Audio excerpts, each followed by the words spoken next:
ఇక అప్డేట్స్ చూద్దాం. తెలంగాణ ముఖ్యమంత్రి రేవంత్ రెడ్డి నేతృత్వంలో రాష్ట్ర మంత్రివర్గ సమావేశం కొనసాగుతుంది. ఈ సమావేశంలో బీసీ రిజర్వేషన్ల అమలు, స్థానిక సంస్థల ఎన్నికల నిర్వహణ, జూబ్లీహిల్స్ ఉప ఎన్నిక సన్నద్ధత వంటి రాజకీయంగా ప్రాధాన్యత ఉన్న అంశాలపై ప్రధానంగా చర్చ జరుగుతున్నట్లు సమాచారం. సెప్టెంబర్ 30 నాటికే స్థానిక సంస్థల ఎన్నికలు పూర్తి చేయాల్సిన అవసరం ఉండటంతో ప్రభుత్వం కసరత్తులు ప్రారంభించింది. బీసీలకు 42% రిజర్వేషన్లు కల్పించే పంచాయతీరాజ్ చట్ట సవరణను ఇప్పటికే అసెంబ్లీలో ఆమోదం పొందింది.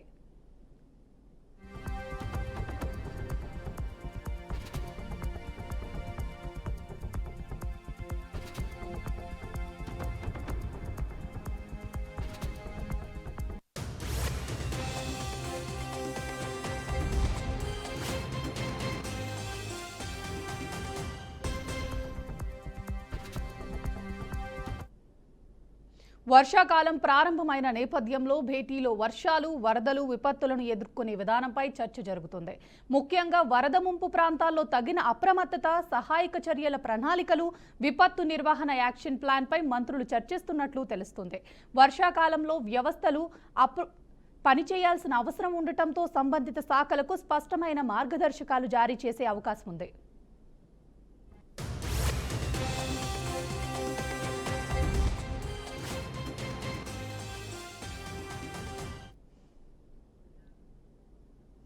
హైదరాబాద్లోని నిమ్స్ ఆసుపత్రిలో షాకింగ్ ఘటన చోటు చేసుకుంది. ఓపీ బిల్డింగ్లోని మహిళల బాత్రూమ్ను క్లీనింగ్ సిబ్బంది శుభ్రం చేస్తుండగా ఓ పసిగందు మృతదేహం బయటపడింది. ఈ ఘటనతో ఒక్కసారిగా షాక్కి గురైన సిబ్బంది వెంటనే ఆసుపత్రి వైద్యులకు సమాచారం అందించారు. ఈ సంఘటన ఆసుపత్రిలో కలకలం రేపింది. విషయం తెలుసుకున్న వైద్యులు వెంటనే పోలీసులకు సమాచారం ఇచ్చారు. ఘటనా స్థలానికి చేరుకున్న పోలీసులు మృతదేహాన్ని పరిశీలించి కేసు నమోదు చేశారు. పసిగందు మృతదేహం ఎలా అక్కడ చేరింది అని, ఈ ఘటన వెనుక ఉన్న కారణాలు ఏమిటి అనే అంశాలపై పోలీసులు లోతుగా విచారణ చేపట్టారు. ఈ ఘటన స్థానికంగా తీవ్ర చర్చనీయాంశంగా మారింది. పోలీసులు ఆసుపత్రి సిబ్బంది రోగుల సమాచారాన్ని సేకరిస్తున్నారు. అలాగే సీసీటీవీ ఫుటేజ్ను పరిశీలిస్తూ ఆధారాల కోసం గాలిస్తున్నారు.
ఎన్టీఆర్ జిల్లా నందిగామలో అక్రమ మైనింగ్ దందా జోరుగా కొనసాగుతోంది. కంచికర్ల మండలం పరిటాల గ్రామ కషర్లు అక్రమ రవాణా దందా ఆగడం లేదు. తవ్వుకున్నోడికి తవ్వుకున్నంత అనే విధంగా వ్యాపారం జరుగుతుంది. మనల్ని ఎవడ్రా అనేది అన్నట్లుగా దమ్ము ధైర్యంతో నిబంధనలు కాలరాస్తున్నారు. ఎక్కడుంటే అక్కడ తవ్వేస్తూ గనులలో తైలం పిండేస్తున్నారు. ఇష్టానుసారం గనులు తవ్వి తోడేస్తున్నారు. తవ్వి తోడేస్తున్నా పట్టించుకునే నాదుడే లేడు. అక్రమ తవ్వకాలపై చర్యలు చేపట్టాల్సిన మైనింగ్ శాఖ అసలు ఉందా లేదా అనే అనుమానం కలుగుతుంది.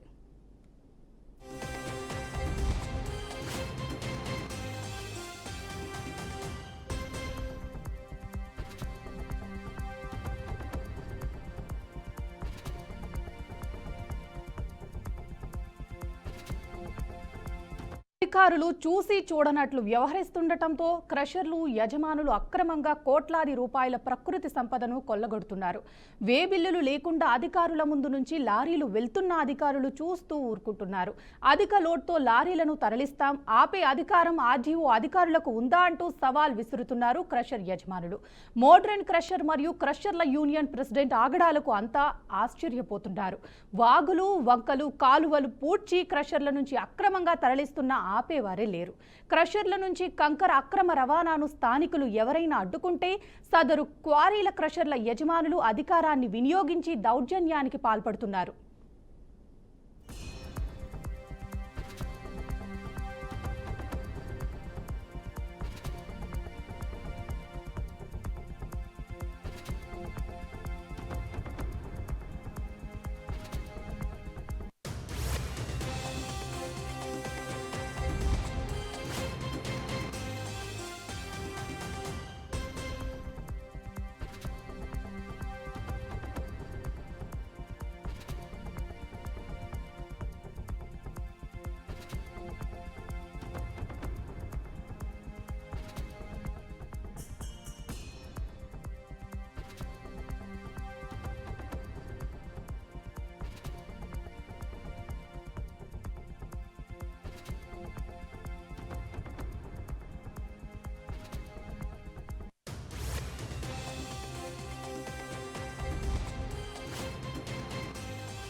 కోవూరు ఎమ్మెల్యే వేమిరెడ్డి ప్రశాంత్ రెడ్డిపై మాజీ ఎమ్మెల్యే నల్లపురెడ్డి ప్రసన్నకుమార్ రెడ్డి చేసిన వ్యాఖ్యలు ఇప్పటికీ రాష్ట్ర వ్యాప్తంగా దుమారం రేపుతున్నాయి. అనుచితంగా వ్యాఖ్యలు చేశారంటూ ఎమ్మెల్యే ప్రశాంత్ రెడ్డి ఈ నెల 8వ తేదీన ఎస్పీకి ఇచ్చిన ఫిర్యాదుపై పోలీసులు స్పందించారు. నిన్న కోవూరు పిఎస్లో 4 సెక్షన్ల కింద నల్లపురెడ్డిపై కేసులు నమోదు చేశారు.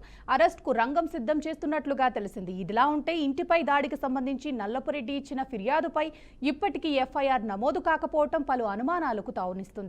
ఇప్పటికే ఇంత జరిగినా ఇద్దరు నేతలు అసలు తగ్గటం లేదు. డి అంటే డి అనేలా మాటలు తూటాలు పేల్చుకుంటున్నారు.